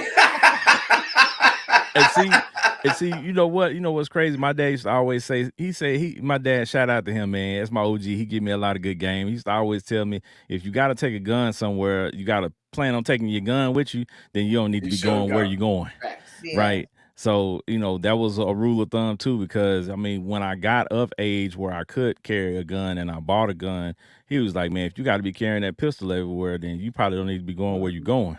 Facts. Yeah. So, I understood that too, because I mean, I got out the scene, all that clubbing and stuff like that early, 2021. Right. Like I was done. And I mean, I think I may have gone to a strip club one time in my life, Right. period. I've And never been to a strip club, by the way. you Never. ain't missed nothing, man. Not in I my know. estimation. Not in I my I estimation. don't I ain't got mind. no. It's okay, Patricia. I know you posted a couple times. You've been at Yeah, the little yeah, yeah. function. It's all right. It's all But right. see, you know what? As a kid, I thought all parties was craziness and drinking alcohol, right? Right. And I thought alcohol was the most amazing thing. And when I got older, I wanted to do it too, until I saw a lot of people in my teenage years getting drunk and Yeah. adverse things happening to them. So I was like, nah, I don't think I even touched alcohol really until I was like 27 or 28, man. Now, see, it's different Well, from me because I grew up around the winos. So I used to hang out with them on Bear Street, Ken, right there down by Big Daddy's, because, we lived at 2521 St. Clair Street, right down the street from Bear Street, right? So I Yup. used to hang out with the winos, and they used to always give me a little hit of, you know what I'm saying? Thunderbird, Night Train, or whatever, ooh, right? Rock So gut. I grew up drinking that, but I never ooh. have been drunk a day in my life. Me neither, I man. like having my drink. I like having, you know what I'm saying, my drink in my hand. I will, you know what I'm saying, I will sip. I will take a couple or two, you know what I'm saying. I'll drink my drink, but I ain't never been drunk a day in my life. But I Me know how neither. to, and it just I saw the winos on the corner all the time. And as a young kid, I was like, I never want to be that dude hanging out on the corner with some Thunderbird, drunk as a skunk, talking up the wazoo. But I learned a lot of game from them cats down there Yeah. on the corner. And so I was like, I just never want to be drunk because I don't Yeah. ever want my vision impaired by anything. If I feel like it's impairing my vision or my mood like that, I don't want it. Like Yeah. I've always been Yeah. that type of dude. Yeah. I just Sometimes as kids, though, we don't realize what all alcohol fully does to you, because we'll Right. just see the person that's drunk that's just staggering around, and they funny, like we laughing at them because they're funny as a young kid, so we Right. don't want to think too much bad about drinking if we ain't really been around like something like real bad like that. So then you get older and you drinking, you want to get drunk, and then Right. you get drunk and you like, I don't want to feel like this ever again in my life. Like Until you get better, and then and you go then back to like, you don't keep trying to reach that. You don't, because I know I I know did it some twice. people that do though. That's the crazy I did part. it twice. Once was on accident because I had got my wisdom teeth pulled and I forgot they gave me Vicodin. mm, And then I Oh went to a Lord. pool party and was mixing clear and Oh dark and was in a jacuzzi. mm. So Hotter than fish grease. She hot that night, and she tipsy. that night was bad. Oh, it was so bad. And I don't even think I was 21 yet. Like, which was also bad. So no underage drinking, y'all. All kind of red flags. It was Just red flags everywhere. And just then the red. police came to shut it down. And I'm like, that I was blackout. That's blackout. I seen nothing. Eyes open, I seen nothing. Like nothing. I could just hear. And so luckily I was around my peoples that had No me. wonder you'd be fighting all the time. No, I don't fight all the time. You know you was drunk when you can't see no more. She I done drunk like, her vision away. I'm over here trying to hold her eyes up. like Did they throw water in your face or because something? I was trying to throw up to feel better. Right, And then right. I remember hearing this dude like that I knew say he needed to use the restroom. I said, I can't see you anyway, so go to the bathroom. Like I can't see you. But I really couldn't see nothing. I couldn't see nothing. Dang. Like it was bad. Now my second time, I was when I turned 21 and I was supposed to be just turning up. And then no, everybody at my birthday dinner just kept sending drinks, and it was at least 20 to 30 people. And even the bar, like the manager came to like my dude, which at the time was my daughter's dad, and was like, "She's not driving, right?" Because they kept sending me drinks. When I got home, let me tell you, I was hugging the pillow. I had the window open right above the bed. Did you ever have to make a visit to the toilet and laying on the toilet? No, we don't. That's never. To me. That's I can't because still in my head that's nasty. Right. Like I don't. Yeah. It's nasty. I don't want to be the person like laying there hugging her. I don't know. It's nasty. Yeah. My mind won't let me. Like it's nasty. I can go throw up, but I'm out. I'm not in there hanging out till whenever. I'll have a trash can by me, but I can't lay by the toilet. Now I know a lot of our parents have some experiences that they have not shared with their kids because we know as youngins we were wilding out a little bit out there. You know what I'm saying, from time to time. So in some of those spaces we got to apply a little bit of grace with our kids, but hopefully they don't get into nothing too wild, too crazy. Yeah. You know what I'm saying? Yeah. But I think that's a good statement. Actually, we don't realize how worried we make our parents when we are going out at this younger age until you have your own out, and you know, we gotta let them go out and hang with their friends, but at the same time, like worried all the time. Don't do nothing stupid. I raised you good, and but still don't do nothing stupid. And you can't control other people. Are you coming back? Or where y'all at? Like all these other things, but you're not trying to be like all overbearing. But at the same time, like I get it now more. Like dang, I really probably no, I wasn't there. They weren't. I still y'all wasn't there. I didn't drive them crazy when I was about going out, but I can imagine like the parents that do how they felt when they when they're younger, how they felt when their kids are out and gone, and just hoping they made it back. Yeah, you just hope that you give them enough game for when they go out. You know what I'm saying? They know the do's and don'ts. You know what I'm saying? They control themselves because for me growing up, like I saw too many pissy drunk people, right? I saw that side of people getting drunk and people drinking. So that's one thing that made me not want to do it because, listen, I'm a big guy. And if I get out of control at any way, any form, you can't hold me back. You can't contain me, right? Like if I get loose, I'm getting loose. Right. So I don't know who else I'm going to hurt, if I'm going to hurt myself, so on and so forth. So I just never wanted to put myself in that situation. And that's kind of what kept me from doing it. And I told my sons the same thing. I'm not saying you all not going to drink or whatever you're going to do, but just make sure that you understand that whatever you're doing, out of our supervision, you're putting yourself at risk, you know what I'm saying? Because you hope that your friends, that are with you are going to have your back, are going to watch you, going to look after you and, vice versa. But sadly, a lot of these kids are just like, oh man, he messing up. I'm out. Or they start recording you. That's the new thing. Very true. Now they record you nowadays. And what's crazy is kind of back to my point about having the parent, around.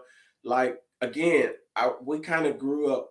I grew up freelancing. Like my folks ran the streets. So for me, running the streets was like the thing. You get what I'm saying? So like we like it's crazy to think about it that I don't know. I was never able to ask those questions to maybe my aunt as when we went to live with her, how it felt that we was actually out there running the streets like them, or if they even Yeah. really thought about it or cared about it, because they was out in the streets, they was running the streets. It's like Yeah. that's the life like I saw. That's what we grew up in. Yeah. So it was the streets, like everywhere the streets, any Yeah. place the streets. So and that's interesting. But when I got to California with my aunt, I was 19, 20 years old, and I had an 8 o'clock curfew.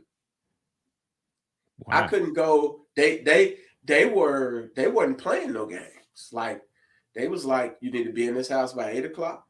If you ain't, the doors is locked. Ooh.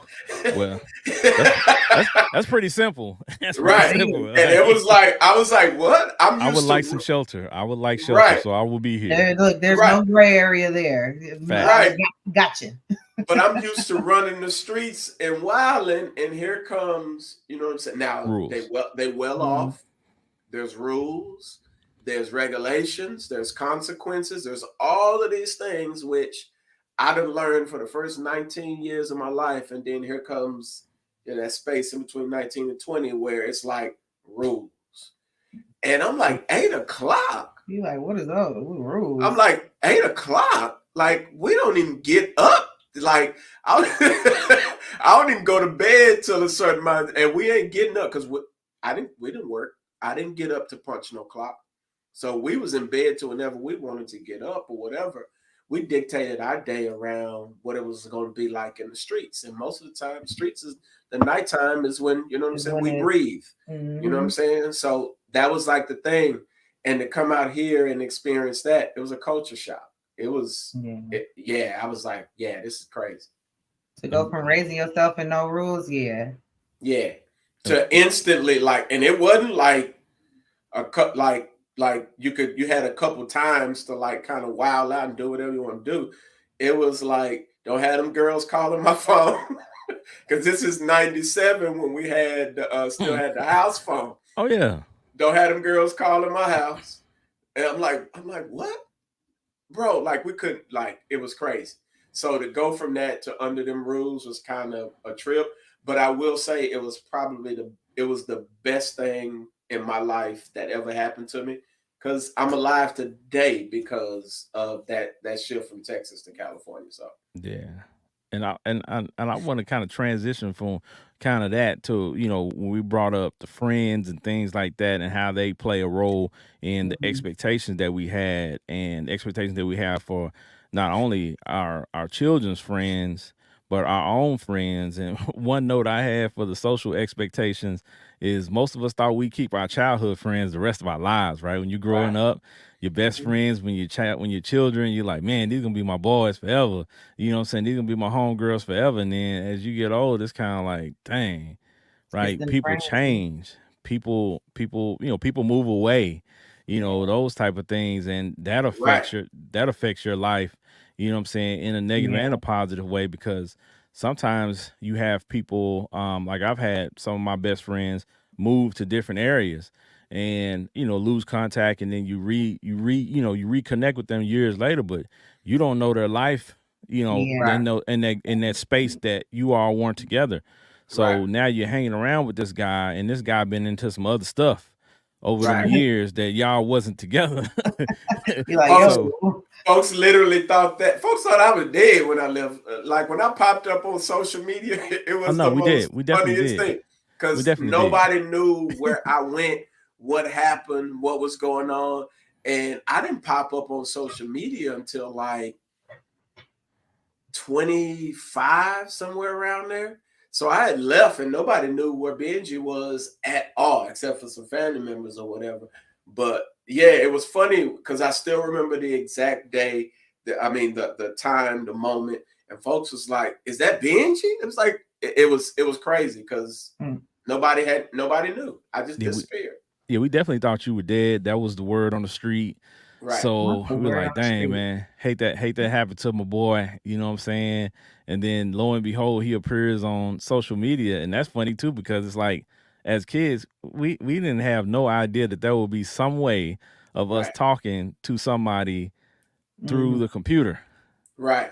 Right Yeah, us now, as kids. yeah, now there was a song by Roger and Zapp called "Computer Love." Computer love, right. And we didn't understand. We sung that song and we jammed that song. We didn't understand that Right. song would actually become real, would actually Right. become part of our everyday lives. That people actually are falling in love over the computer, They sure over a are. device. And Look, just a fact. That's crazy. Or what the computer can do for you in your life. You love what it can do for you. So I think a Yes. lot. I think a lot of them songs we didn't know what we was listening to until we got on. Oh yeah. You oh, the remember? music. You remember we talked Doodle about that. brown, doodle We brown. talked about that on a few Yeah, episodes ago where we were listening to a lot of songs and we had no clue no of what clue. they were talking Yeah, about and we were repeating the words verbatim. Exactly. You jumping around, singing them. skipping through the front yard, singing the song, and Hey yo, I remember one time because we grew up crazy, man. My uncle called the house one day and we had the whole like you could put your little voicemail up on the phone. oh yeah, And man, we had Luke Skywalker. We had 2 Live Crew praying on that joint, man. It was like 30 seconds before you get to leave your voicemail. And man, we had Doodle Brown on that joint, man. nice. Oh yeah, your voicemail was lit before you leave. But see, Yo, it was hilarious, man, because like that's the music we listen to. We but love it. that's funny because back then that song and the content of it was taboo. Now it's regular. folks done evolved in the wild in the wilderness, huh? Hey, for real. Like the stuff that we were listening to, the songs became actual life, right? Yeah, Like that stuff was taboo for us because we didn't have access to it. So people in Hollywood and people with money, when they came up with that song "Computer Love," they had access to yeah, computers and software and stuff like that we didn't have any clue of because we were just regular people. And right. of course, when that song came out, we were kids, so we didn't have any clue what it was. We just knew it was jamming. So Right. you know what I'm saying. But Doodle Brown, Doodle Brown. yeah, because when that song came on, I didn't know what Doodoo Brown was. I didn't know what they was talking about until Hey, years later. I'm like, whoa. see, that's why. See, the women we used to hang around, they would school you on what it meant. So I always knew what Doodle Brown mean. I just was never going back there to do that. Like it was like, yeah, I'm good, but I'm gonna bump this song though. But you know what that mean? You know what they talk about? I'm like, no, and they would school you, and that's where having women in your life, they kind of help you out. But we didn't care. I still ain't doing it. I don't care what you Speak. Hold on, but speaking of Doodoo Brown, right? That was I think our exposure to what I'm saying, what we're seeing now with the fascination with big butts. That started that kind of wave of what I'm saying. Did that Like come out? Did that come out before? What's his name? I like big butts and I cannot lie. It came out. It came. I believe that it was a did hit. come out before that. But that era is where we became Yeah. fixated with what I'm saying, big butts, and now what I'm saying, like I've of course always liked big that's butts. I was gonna say, everything. has there ever been an era where there was no fascination with I mean, I big can't butts? lie. Yeah, Even 80s, as a youngin, you know what I'm saying. When I saw 80s, buns, I loved it. most of the I just couldn't say 80s, nothing. most of the 80s, it was different. Like they just wanted a woman that Coke bottle shape. They wanted, what I'm saying, some little curves, but she didn't have to have no, well, as we would say, Yeah, that's badonkadonk, true. right? She didn't have to have no big butt. She just had to have some, a little bit of butt, right? So it became like, nah, that butt ain't big enough. I want a bigger butt. So that song So came out after? I didn't know that that. song was like late 80s, early 90s. I didn't Which know Both that. one, Mix a both of Lot or those Doodle Brown? Yeah. both of those songs were like late, I think like I want to 89, say 90, late 80s. Yeah, I want to say 89, 89, 90, 90. somewhere in Yeah. there. Yeah. Okay. So but my thing is, I mean, like 70s, well, nobody looking for that. You know what I'm saying? If you Yeah. had Okay. it, you had it. So my whole But existence, all they've cared about is ass. well, yeah. I But mean, yeah, you still what year you the were you young born? buck on the What show. year were you born? 87. Yeah, Yeah. so See, by the time you came to know anything about music, it was 90s, and They that's was what all everybody talking was about about then. yeah, I Yeah. like big butts and I cannot I Yeah. lie. cannot Yeah. lie. So that's what I'm saying. Yeah. Yeah. So that's why I'm That like, was has there ever been a time when not in my time there hasn't? But okay. I mean, like 80s. I said, I always liked cakes, so I think 90s and before, and I think a lot of times the expectations for what you like is predicated upon what you see, right? What's Yeah, around you. that's true. Like the women in your family and their friends and the people they bring around, those are your first exposure to, you know what I'm saying, the opposite sex. So you that's know what what? you expect. You know what, Ken? I want to say this, and I hope this comes off right. All right, but Uh-oh. I remember one of the homies telling me my aunt was fine, and I didn't know how to feel about that because we grew up together, and he That was don't like, matter. I know, right? But see, that type, you get what I'm saying? Like, imagine, like, because one of my first homies when I came to Lancaster was Desmond Brown, Mm, Charleston's brother. So yeah. Desmond Brown was one of my first homies, one of the first dudes I met in Lancaster. And I remember one day he was like, "Man, your aunt fine, man." Like, and I was like, "Hold on." Like, I didn't know how to feel at that moment. So as a kid, I'm like, how do we process this, man? I just like, man, watch out. You know what I'm saying? Like, we didn't know how to process that at that time, but Let me that's a ask my real son. thing. Yes, please ask him. Please. Because I've heard him a few times, like, man, I fuck you. Don't Yeah, even but say see, it. Like, don't even but say it. I've see, heard him like, don't even say it. No, people have no. to, Think of it as a 14, 15-year-old, though. but So Yeah. people about have what, to like 3 years ago, right? Patricia, your son's what, 18? He's 19, yeah. 19, yeah. About Yeah, but you gotta think about it though, man. You know, he's saying your aunt is fine. You're looking at somebody else's aunt saying they fine. Yeah. So I mean, I mean, you the know, honesty behind it all is y'all just doing what y'all do. yeah, Right, you're attracted to the opposite sex. So right. it just is what it As long is, as you're and not trying it's to bust auntie down. I mean, I mean, uh, but you know what little boys is thinking, though. I know, yeah. I, but you know what I'm they just saying? said your auntie was fine. A fine woman, I don't care how old she is, because I was always attracted to older women. So the thought process is like, can you imagine an 18-year-old hitting on a 40-year-old woman? 40 plus? There's a thing that was just out. Yes. She waited until the Yes. boy became 19. Yes.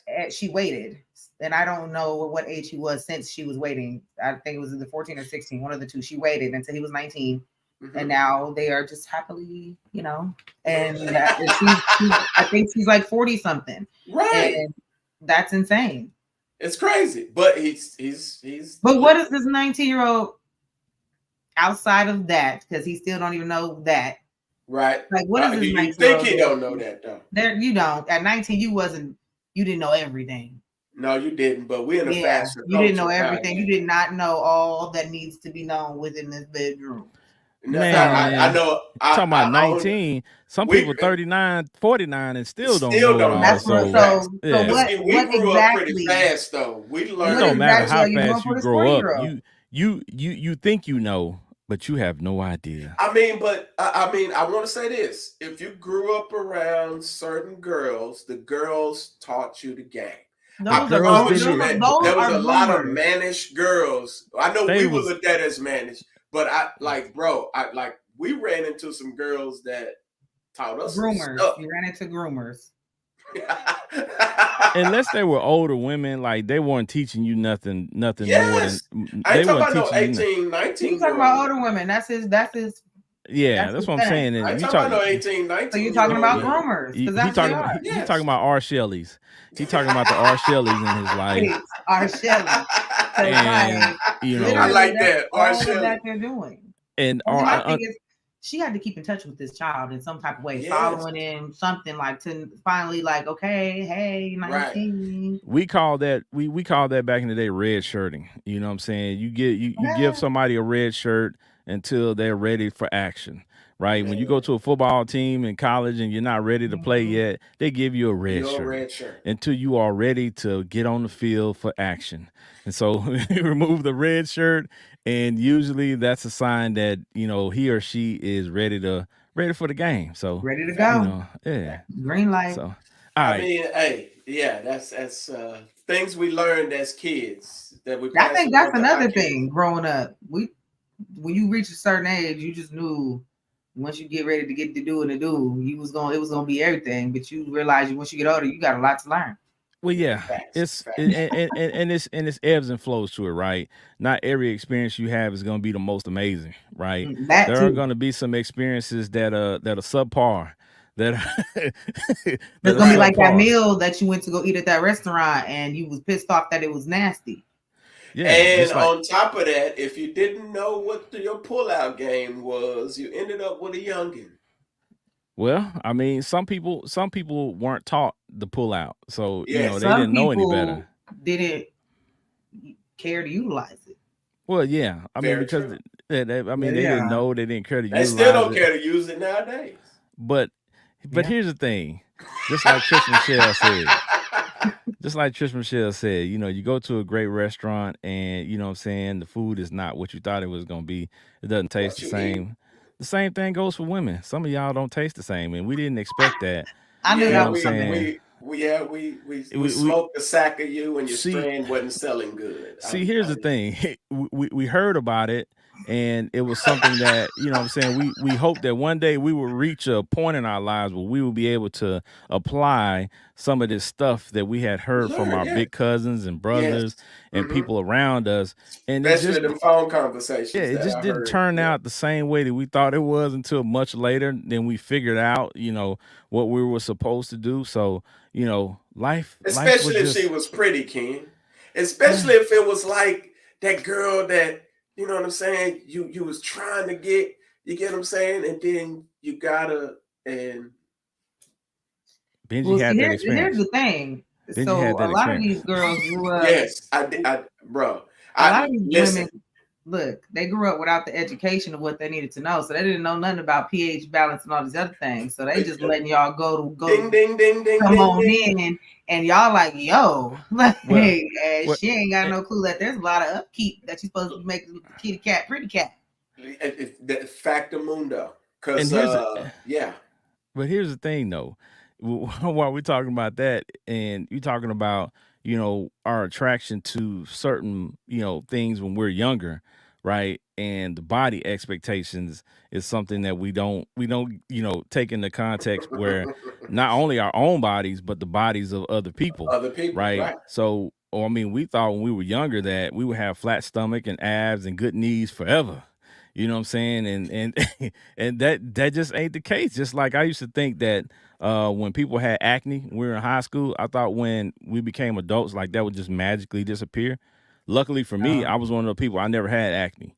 But I know a lot of people who did, and they still got it. And we 40. I'm like, what happened? I Now, thought that was adult supposed acne to is a like, yeah, I thing. thought that was supposed to go away. But adult acne. But I mean, these are the things that we did not think about, right? We did Yeah, not think about that girl that we saw in high school that was shaped amazingly would get older and have kids and be shaped differently, or that yeah, guy who used to be the most amazing football player and had the best body would get older and not work out every day, and his metabolism is much slower, and now he's the fat guy, Right. right? yeah.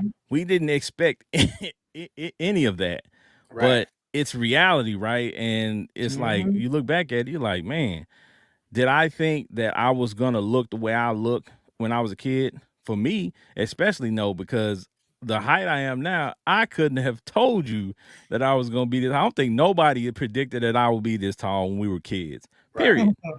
Right. So the way I look now is a total shocker. If I was to go back in time and see myself, looking at me, I wouldn't pick me out of I wouldn't pick me out of a crowd. Right. And Listen, I say just that's wanted how to I'm know gonna if I look. would grow because I was it was a struggle. Like I thought I was gonna be short. I'm I still think relatively short, but yeah, in junior high school, man, yeah, it was. I think I was four something. Whew. I was short. Yeah, that's pretty sharp.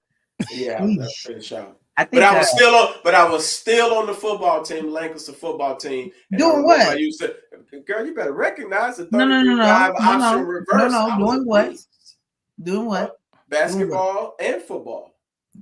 I What? played What? both The and was really basketball? Okay. good. Football though. Doing what? Which position? I was a starting wide receiver. Okay, And so I had plays ran for me galore. I wasn't no slouch because I was Okay. small so now. Trisha Michelle, let me explain something to you. At that point, I think there were three of them.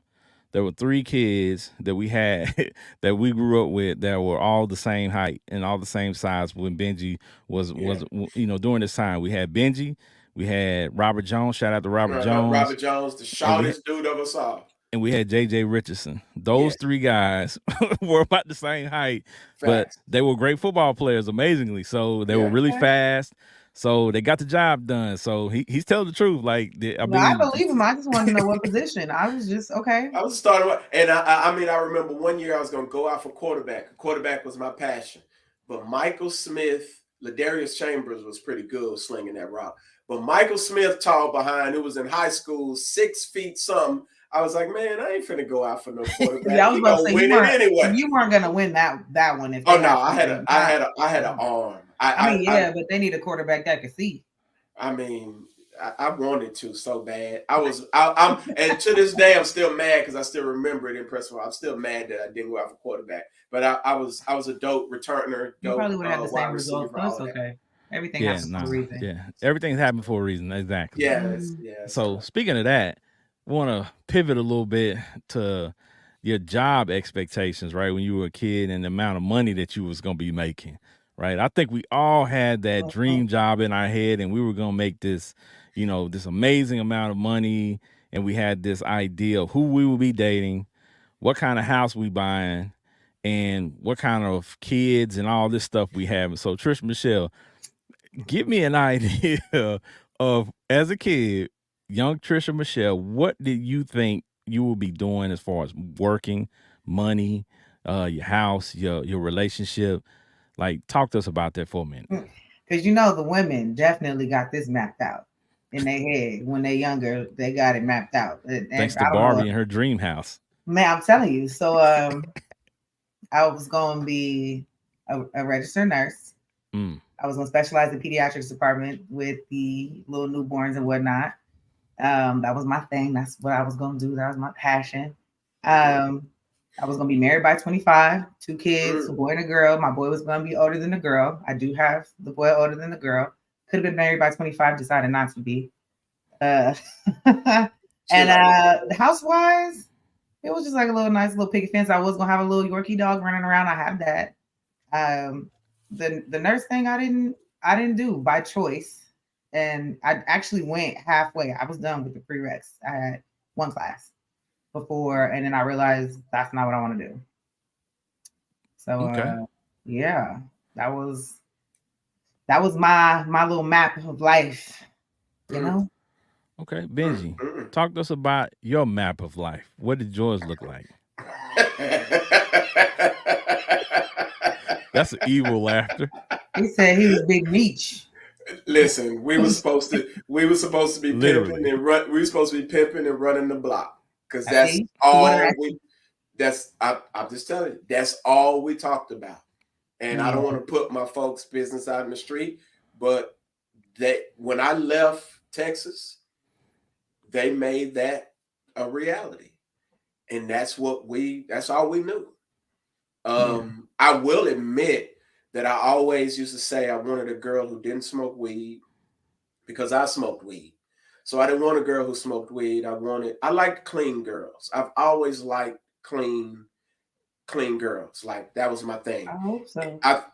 I'm meaning the girl who came from a different lifestyle than mine. Oh, you mean clean? You mean innocent? That innocence type girl, that girl that kind of came up. He wanted her to be wholesome. That's it. Yeah. Not wholesome. Wholesome. Whole, not wholesome. No. No, she need to have a little. She need to have a little hole in. Okay. I'm sorry I say that. But, in the sheets, facts. But my in that space, I always thought that it made no sense to me, even at a young age, to have a chick that's with you but doing the same thing as you. Because even as a youngin', I always thought that makes no sense to me. Like I needed somebody outside of because I always wanted that because we grew up watching the Cosby Show. So I was always fascinated with that. So Felicia Rashad has always been like my, type of chick. Like if I ever met a chick, like she had, shout out to my lady, because that's who she reminds me of, right? So, but that's always been like the thing for me. But for me and like the space we grew up in, it was running the block, running the set, um, doing all of the stuff that we said we were going to do. And again, family carried that out, you know what I'm saying? But I was fortunate enough to kind of get away and see a different lifestyle, see two people hustling, working, mini mansion lifestyle, three, four, five cars, doing whatever they wanted to do, go whatever they wanted to go. And that's always what I wanted. I just never seen it unless it was way across the track somewhere. Mm. And some of the women that I were attracted to, they had two-parent households. So, but their daddies was always like little punks, you know what I'm saying? Like, let me go and mack your girl, man. Like, I like your daughter. You know what I'm saying? So it was always that concept. So, but I mean, yeah, we were supposed to be hopping out of limos and pulling up the functions, and the bank's name was supposed to be in lights, and you were supposed to know who we was no matter where we was, where we went. And that's kind of how I envisioned it as a kid. So So Okay. so for me it was weird because I became fascinated with certain types of TV shows. So I knew I wanted to be rich, right? right. Because I was blessed to be around. I have a few cousins in my family that played in the NFL. So I saw that lifestyle. I saw what it looked like.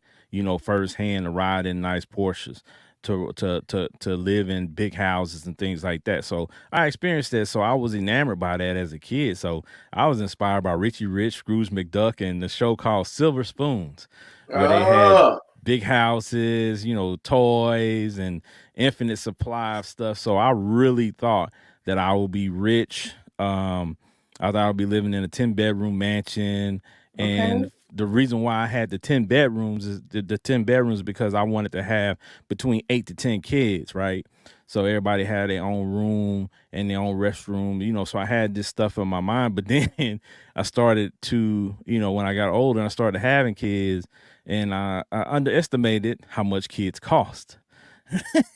So when you get to having kids and you get to understanding, okay, how much it takes to actually, you know, provide for this child and raise this child, then you start doing the calculations like, I don't know. That that That that the 10. eight to 10 looking real 3 or 4ish. You know what I'm right, saying? Like at tops. But right, that was my expectation, right? And that's what my life was gonna be. Of course I'm not rich. You know what I'm saying? right, My life ain't over. Still got time to accrue some stuff, but Mhm. I know now that the value that I was placing on money is not what I should have been focused on. I should have been focused on what am I passionate about and Mhm. pursuing that passion, because pursuing the passion is what would make me that, what I'm saying, that wealth, right? Because that's how you get to wealth. You don't get to wealth by just doing things to make money. You get the wealth by pursuing a passion and being right, passionate about what you're actually doing to be able to get you to that point. I didn't Mhm. understand none of that, right? right. So I'm thinking I'm gonna be flying all around the country and in the world doing all this amazing stuff, and then you get older and you fly somewhere and you're like, man, I thought what traveling was gonna be fun. This is hard work, right, right? You gotta book tickets, you gotta find a Right. hotel, you gotta walk around when you get there, and then you get home from a vacation and you're like, man, I'm still tired. You need a day to right, rest. You need a vacation from the vacation for sure, right. always. Because Right. you go out and you do everything, and you're like, oh shoot, you spend as much energy on vacation as you do when you're in town. Yep. Yeah. Unless you really went out to go relax somewhere, like you half the time you're trying to go make the most of your time and experience that location that you went to. So when you get home, you like, damn. So there's a lot of Right, things, in that aspect. There's a lot of things that growing up that I had these grand visions of stuff that I wanted to do, but I just didn't Mhm. have the idea of how I would obtain it. Number one, and when I did obtain it, like how do you keep it, right? Yeah. That's the Because part, keeping it. that's a big right, part of it too. So those are things that I think as adults, now we see what it takes to attain something and keep it, right, right? Mhm. So we see Different that's type of lesson for sure. yeah, because getting it hard, getting it ain't the hard part. Right. Keeping it is the hard Yeah. part, Right. right? We could Just get money. It's amazing. It's crazy how much money I've seen in my time, and mm-hmm. it's crazy to think that how easy it is to get money, but it's you really got to focus on keeping it or Yeah. making something with it because it's gone. It could be gone tomorrow. If you go overseas one trip and everything you save for like 6 months, if you ain't careful, it's gone in a few hours. It's gone real quick. Facts. Yep, that definitely happens. It's like I said, it's just something that we learn along the way, man. And it's full of life is full of lessons, and we Facts. definitely have to kind of refocus ourselves. I think Facts. another thing we didn't pay attention to was that car that we got that we didn't realize. My dad, I mean, I realized because I was the little tomboy, so I know my dad was changing brakes and changing oil and changing spark plugs. But some, when you get older, didn't realize there was such thing as car maintenance.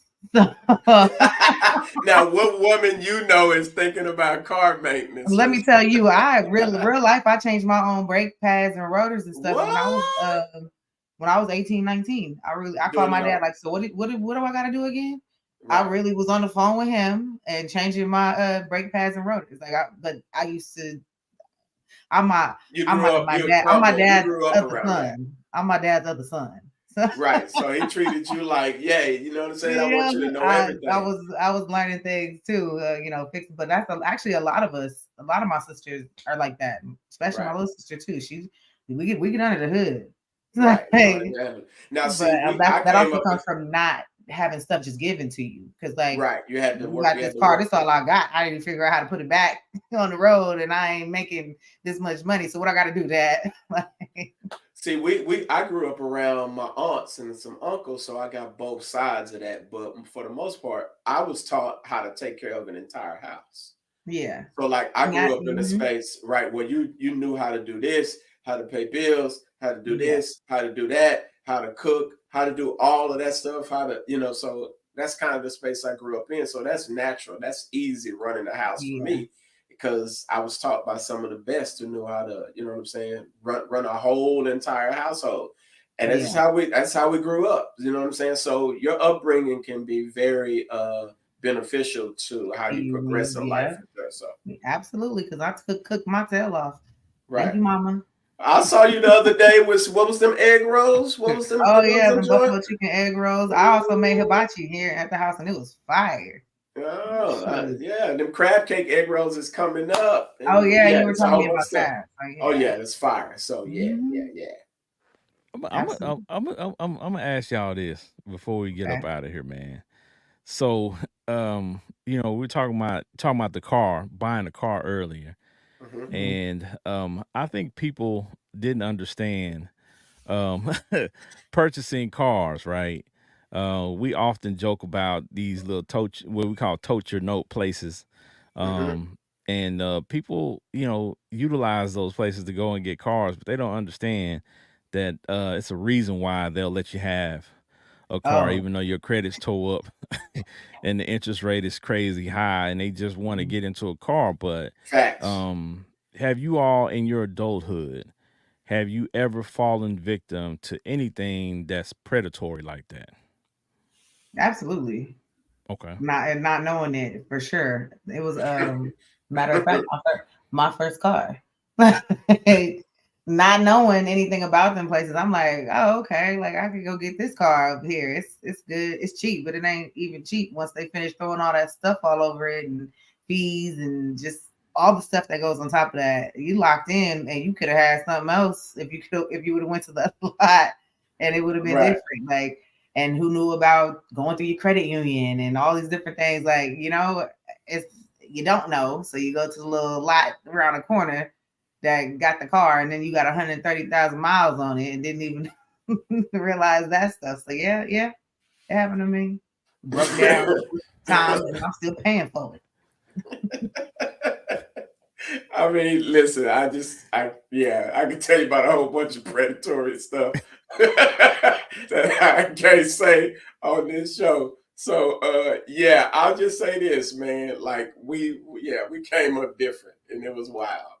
It was Yeah. wild. Yeah. I saw a lot of stuff, man, that Well, I was like, hold on, like you mean they folks really doing that? And it was a lot of it was amongst family. Family yeah. was doing weird stuff. So yeah. And see, luckily for me, I was one of those kids who kind of leaned on my dad a lot. Hmm. Even though you go through some points as a young man where you and your dad bump heads and you're on separate pages, but like I would call him anytime I was going to do anything, make any big purchases or anything like that. I would call my dad and say, "Hey, Dad, run this down to me. What am I supposed to do?" Because I bought my first car and I had cash. Went and found me a nice car and had cash. I think the car was maybe 7 to 8 grand. I was gonna pay the people 7 to 8 grand and Mhm. just Mm. roll out with the car. And he was like, "Nah, no, no, no, no, no, no, don't do that.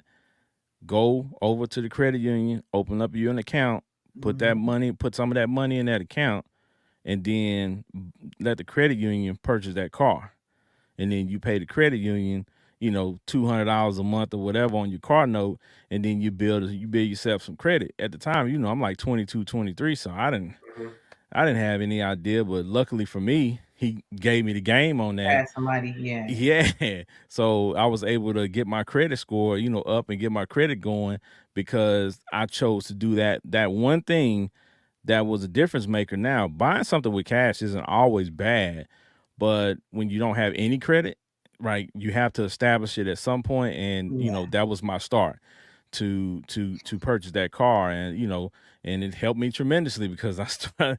I ain't gonna lie to you, I had some shaky credit card situations that what I'm saying, because I was just young and dumb and didn't understand it, that I had Right. to had to recover from. But being able to have, like Trish Michelle said, use of the credit union and things like that, helped me tremendously. So, you know, Yeah. I Yeah. shout mean, out to Pops we for didn't. giving me the game. Right. Yeah, I didn't learn about money management till I got into my late 20s. So yeah, Yeah. we just spent Yep. money. That was it. So it was I would say Facts. crazy. late 20s too, and I got my son right now at the credit union. Yeah, Right. give them the food and fruit that they need because Right. you learning it, pass it My, down. my uncle got me a checkbook when I got out here, and man, I thought that was a free for all. And I promise you, like, yeah. So yeah. Them Let Trust me checks me. was say that's one thing I always said no to when I Right. opened my account. Do you want checks? Nope, yeah. nope, because I just knew. Benji was writing checks, and them checks was just like us, on fire, baby. You are right about it. I remember calling him one day, and he was like, I was like, Unc, like I niece. He was like, I ain't got no money. Like, what you done did? I was like, I done wrote too many checks. And man, yeah, I wasn't writing checks for like no dollar, $2, $3, man. I No, was you like, do it. You if you go hit them, never mind. right. I But mean, that's no. why I said no to checks. That's what I knew. I knew me. I said no. I don't need checks, ma'am. Thank you. I don't need those. We don't need those. Don't give me those. Because don't let I me be mean, down.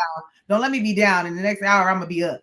I had no idea. I just thought at that time, I just thought the bank was giving me access to their money. Nobody really, like, I didn't even know how to balance a checkbook or anything like that. Yeah. And I'm like 20 years old. I don't know, like, we didn't have direct deposit, so we got our little check. I didn't know about no bank account, like, because I never did that. You went to I the check never cashier's spot on deposited. camera. Yeah, like, no. Everything we did was cash. Like, we wasn't doing none of that, right? So when I Yeah. came out here, it was like, are they really? They gave me this? And then when I wrote the first one and it went through, I was like, Yeah. See. oh. And yeah, so that Ooh, was so see, look at that. I had some hard lessons to You learn. see that? That's why I ain't getting no checks. Right. Hey, Trish Michelle was on some Wakanda stuff. We don't do that here. We know, we no, don't do that. We don't do that everywhere. I was here. like, mm-mm. We You don't get do free that checks here. with this deal? Mm-mm. Mm-mm. Yeah. that was Hey, that was 25 years ago. So thank God. yeah. Thank God for change and Yes. evolution Ooh. in our Right. lives. Well, We're gonna go ahead and wrap it up, y'all. For Trish sure. Michelle, talk to the people before we get up out of here and let them know something. You know, growing up is growing pains, but Right. all I can say is just everything that we learn. Give yourself grace, forgive yourself. Don't be hard on yourself because we weren't taught a lot of the things that we're learning now. And give those people grace because they weren't taught the things that we're learning now either. But just if you got kids or gonna have kids, pass it down to them because they're, and we're gonna have them hard head kids, let them run into the wall. They'll be back. But Right. just it's life and life going life, but everything happens for a reason. And don't forget we always got God. So stay prayed up. All right. Facts. And y'all can find me on Instagram at Trisha Michelle _YT. Also at the Fire Session, all platforms. Make sure y'all subscribe because why not? We on fire, and this fire. This is gonna keep getting bigger. And yeah, you can find me on what is that? Why did I forget right now? That TikTok. TikTok, tickety tock tock. Tickety tock. Tickety tock. Same thing. Trisha Michelle. Trisha Michelle. Just search. You'll find me. They'll find Google me, baby. Google me, Google Chuck. me, baby. You crazy already. Benji Banks, talk to the people, my guy. Hey man, listen. If you got solid parents in your life, listen to them, man. Like, I don't care. They may be annoying. They may seem outdated. They may not know social media and all the songs and the stuff or you might think they don't. But listen to them, man, as much as you can. If you got solid ones, and even some of the off the wall parents, they got experiences, man, that you can pull up on, man, that are going to be valuable when they are gone. Use it while they are here. But I'm telling you, man, some of the stuff that my uncle tried to teach me at 19, 20, hard head Benji, didn't care Benji, like them lessons are ringing true, like right now, more than they ever did back then. And I thank God for it because it's given me, I still hear this man's voice throughout my day sometimes with direction. And to me, that's dope, man, because he's been gone for years now.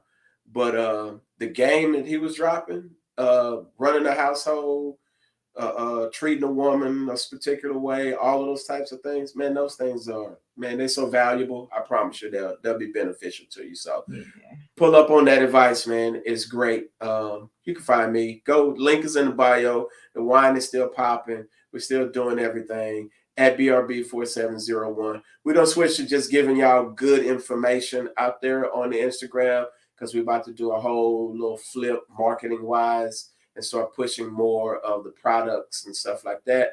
So you'll be seeing less of the funny from me on social media and more of marketing of products and other people's products. So we're going to use the platforms, man, to kind of promote and boost and give people exposure and market their stuff. So that's the process we on. So go look for us. We there, Fire Session, all of that. We coming with it all, man. So we're going to be the one-stop shop for all of it. So. Facts. Benji say he pulling back on the funny to give you more about the money. Factamundo. Already. I laughing and broke. I understand it, but I mean, I need you to have some ends so you can pull up to the function. I ain't gonna lie though. When we was young, we was laughing and broken. It was kind of fun. It was kind of lit though. It gets you through the broke times. It does. Lit, though. Like you need some laughter in your life to get through how life will life. You need it. Yeah, it's kind of lit though. But if you got your big booty girl, she'll make you laugh all the time. I promise you. I mean, hopefully, if she wipes well. Yes. I'm just saying. Find Trisha Michelle. She's like, I'm not involved in that. I just was about to, and I said, you know what?